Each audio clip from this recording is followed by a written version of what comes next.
조인섭 변호사의 상담소.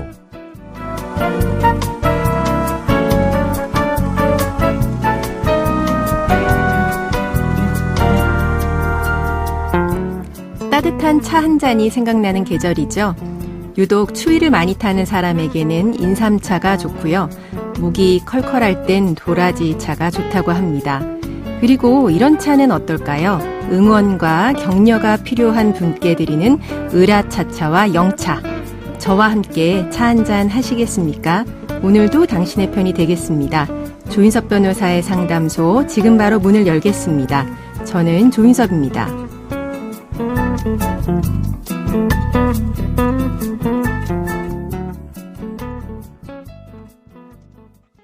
당신을 위한 로하우스 조담소 서정민 변호사와 함께합니다. 안녕하세요. 안녕하세요. 법무법인 신세계로의 서정민 변호사입니다. 오늘은 어떤 고민이 기다리고 있는지 먼저 사연부터 알아보겠습니다. 저는 남편과 결혼한 지 13년 정도 됐고요. 초등학생 아들이 하나 있습니다. 결혼할 때부터 지금까지 남편과 저는 항상 의견이 맞지 않았습니다. 남편이 말하기를 제가 남편을 항상 무시한다는 겁니다. 그래서인지 제가 의견을 좀 말할라 치면 남편은 고집을 피우고 오히려 정반대로 행동을 했습니다. 이런 갈등이 풀리진 않고 더 쌓이면서 13년이라고 하는 세월이 흘렀고요. 사소한 갈등에도 저희 부부는 서로 짜증만 내면서 살아왔습니다. 그러던 어느 날이었습니다. 남편이 저에게 이혼을 요구했습니다. 저는 아이가 이혼 가정에서 자라는 것을 원치 않아서 남편을 설득했습니다. 그때도 남편은 자신을 가르치려 들지 말라면서 화를 냈지만 얼마간은 잠잠했습니다.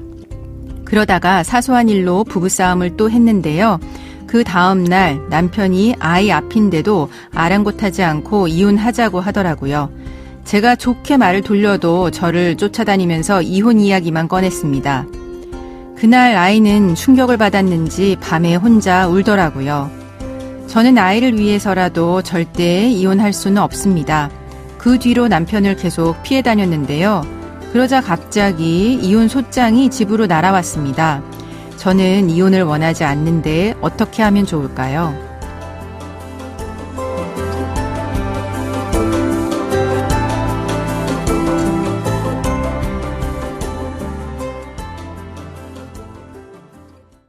지금 남편이 이야기하는 것들이 재판상 이혼 사유에 해당하는지가 좀 문제가 되겠습니다.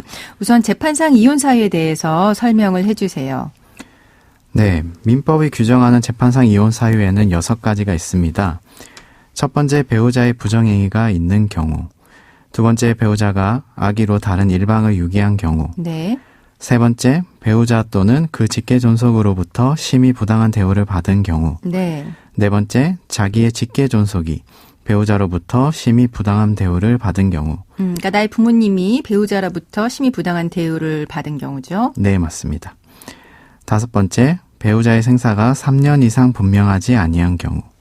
여섯 번째, 기타 혼인을 계속하기 어려운 중대한 사유가 있는 경우가 있습니다. 네, 그러면은 결국 3호나 6호 사유가 문제가 될 것 같은데요. 한쪽이 이혼을 원하지 않는 경우에도 이혼이 될 수 있을까요? 네, 일방이 이혼을 원하지 않더라도 이혼이 될 가능성이 있습니다. 네. 법원이 봤을 때 형식적으로 혼인관계가 유지되고 있지만 실질적으로 혼인관계가 파탄된 경우에는 이혼이 될 수 있습니다. 다만 혼인관계 회복의 가능성이 있는 경우에는 이혼이 되지 않을 수 있는데 네. 법원에서는 이혼을 원하지 않는 쪽에서 얼마나 다른 일방을 설득하기 위한 노력을 했는지, 네. 즉 관계 회복을 위한 진지한 노력을 얼마나 했는지를 주의 깊게 살펴보고 판단을 하는 것으로 보입니다. 네, 회복 가능성에 대한 판단을요. 네. 예. 사연자님의 경우에도 이혼을 정말 원하지 않으신다면 남편의 말을 다시 한번 귀 기울여 보고 관계 개선을 위한 실질적인 노력이 필요할 것으로 보입니다. 네, 그러니까 관계 회복의 가능성이라고 하는 이야기를 해주셨는데요. 이게 또 관계 회복 가능성이 없어서 파탄주의로 판단을 할 수도 있는 거 아니겠습니까? 그러면 최근 법원은 파탄주의를 많이 취하고 있는 걸까요? 네, 우리 판례는 기본적으로 유책주의를 기초로 하고 있고 예외적으로 파탄주의를 취하고 있는데 그렇다고 하더라도 실질적으로 혼인관계가 파탄된 상태가 지속되고 있는 경우이거나 누구의 잘못인지 구별하기가 어려운 경우 등에는 파탄주의의 입장에서 판결을 선고하는 경우가 많아지고 있다고 보입니다. 네. 그럼 이제 만약에 이제 가정이긴 한데요. 만약에 남편이 사연자분이 집을 비운 사이에 사연자님의 짐을 모두 뺀다면 이런 경우에는 어떻게 대응을 해야 할까요? 네, 우리 법원은 유책주의를 취하고 있기 때문에 혼인관계 파탄에 책임이 있는 배우자의 청구를 받아들이지 않습니다. 네. 이는 축출이혼을 방지하기 위한 목적이 있는데요.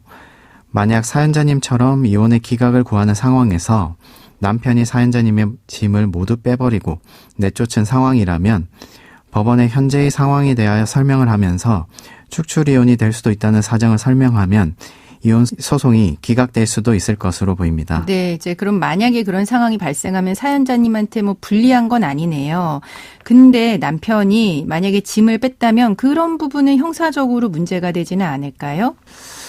한편 서로 이혼을 구하는 상황이라면 남편을 재물 손괴죄로 형사고소를 할 수도 있을 것으로 보입니다. 재물 손괴죄요. 네, 맞습니다. 재물 손괴죄라고 하면 보통 물건을 부수는 경우를 많이 생각하실 텐데요. 그렇죠. 재물 손괴죄의 요건에는 은닉이나 기타 방법으로 효용을 해친 경우도 포함이 됩니다. 아, 은닉으로 효용을 해친 경우. 네. 네. 따라서 상대방이 모르는 장소에 물건을 은닉하는 것도 재물 손괴죄에 해당할 수 있는 것이죠. 네. 그러나 사연자님의 경우처럼 이혼을 원하지 않는 상황이라면 그렇죠. 네. 형사고소를 할 경우에 법원이 보기에는 관계 회복을 위한 노력이 아니라고 판단할 수 있으므로 신중하게 판단을 해야 할 것입니다. 아, 네. 이러지도 못하고 저러지도 못하고 참 애매한 상황이 될 것 같긴 하네요. 근데 이제 아이가 울었다라고 하는 이야기가 나왔습니다. 아이가 울고 또 보는데도 사연자 남편분이 계속 이혼을 요구했다라고 했는데 이런 부분은 아동학대로 볼 수는 없을까요? 네, 아동학대가 되려면 아동의 정신건강 및 발달에 해를 끼치는 정서적 학대 행위로 평가받을 정도가 되어야 하므로 단순히 이혼을 요구했다는 사실만으로는 아동학대가 된다고 볼 수는 없을 것 같습니다. 네. 그러나 그 정도가 매우 심하거나 이혼을 하기 위하여 아이에게 직접적으로 위해를 가하는 정도가 된다면 아동학대가 될 수 있을 것으로 보입니다. 네. 그러면은 이 사연자분의 경우에 일단 이혼 기각을 구하겠다라고 하셨는데 이혼 기각을 계속 구하다가 재산 분할에 대한 판단이 없이 이혼이 이루어진 경우에 그런 경우에는 재산 분할 문제는 어떻게 해야 될까요? 우선 1심이 확정되지 않은 상황에서는 항소를 하면서 항소심에서 반소 제기를 통하여 재산 분할 청구를 할 수 있습니다. 네. 다만 이 경우에는 재산 분할에 대한 판단을 1심을 건너뛰고 2심에서 받게 되므로 상대방의 심급의 이익을 해할 수 있으므로 상대방의 동의를 필요로 합니다. 네. 만약에 상대방이 부동의를 하는 경우에는 별소로서 가정법원에 재산 분할 청구 심판을 청구해야 합니다. 네. 그럼 만약에 이제 1심 판결이 확정된 경우, 이혼 기각을 구했는데 이혼이 되는 걸로 그냥 확정이 되고 끝났어요. 이런 경우에는 재산 분할 문제는 어떻게 해야 될까요? 네, 재산분할 청구권은 이혼한 날로부터 2년 내에 청구할 수 있으므로 1심 판결이 확정된 후 2년 내에 가정법원에 재산분할 심판 청구를 할 수 있습니다.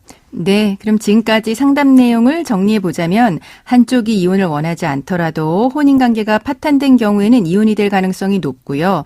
또 이제 사연자분이 축출 이혼이 이제 될 수 있다라고 하는 사정이 있다라고 하면 법원에 그런 부분을 설명하면 이혼 소송 기각의 확률이 높아진다라고 하는 부분 알려드렸습니다. 그리고 남편이 아이 앞에서 한 이혼 요구는 그것만으로 아동학대로 볼 수는 없지만 만약에 그 정도가 매우 심하면 아동학대가 될 수도 있다라고 알려드렸고요. 만약에 이혼 기각을 구하다가 그런데 이혼이 이루어진 경우 이런 경우에는 항소심에서 재산분할 청구를 할 수는 있지만 상대방이 동의하지 않으면 다시 1심부터 재산분할 청구를 다시 해야 된다는 부분까지 알려드렸습니다. 지금까지 서정민 변호사와 함께했습니다. 네, 감사합니다. 조인섭 변호사의 상담소는 유튜브를 통해서 다시 듣게 하실 수 있습니다. 궁금한 점이나 건의할 사항이 있으시면 댓글을 달아주세요.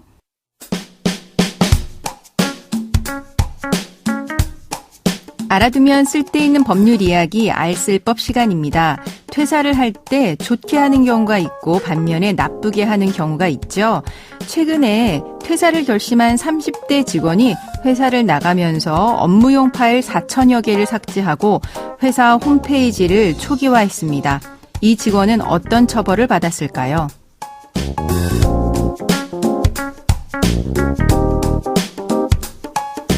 해당 직원은 구글 계정과 홈페이지 계정의 관리자로서 계정을 임직원들과 공유하면서 업무 관련 파일을 구글 계정에 저장해 왔습니다.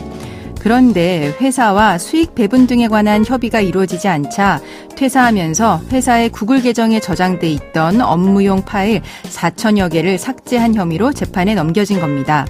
뿐만 아니라 홈페이지 관리자 계정의 비밀번호를 바꾼 후 홈페이지 양식을 초기화했고요. 쇼핑몰 디자인도 삭제했다는데요. 해당 직원은 회사 측과 정산 협의가 되지 않아서 파일을 휴지통에 옮긴 것이라고 주장을 했는데요. 휴지통 파일은 언제든지 복구가 가능하기 때문에 업무 방해를 하려는 고의가 없다는 취지로 호소를 했습니다. 하지만 재판부는 그 직원의 주장을 받아들이지 않았습니다. 구글 계정 휴지통에 법인 파일을 옮겨놓은 것에 불과하다고 하더라도 30일이 지나면 복구할 수 없고 실제로 회사에는 피해가 발생했기 때문이죠. 결국 해당 직원은 업무방해 혐의로 벌금 500만 원이 선고가 되었고요. 현재 항소한 상태입니다. 조인섭 변호사의 상담소 조담소는 언제나 당신과 함께합니다. 끝곡으로 98 Degrees and 스티비 원더의 True to Your Heart 들려드리면서 저는 이만 인사드립니다. 지금까지 로이어 조인섭이었습니다.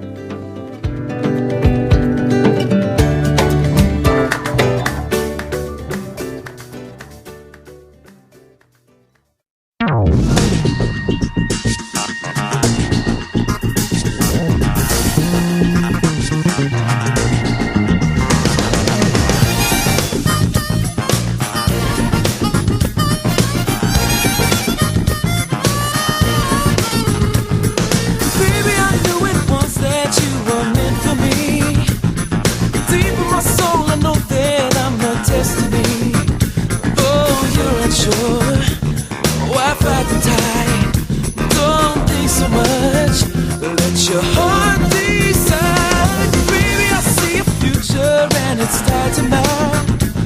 The look in your eyes, I see you searching for a sign, but you'll never fall till you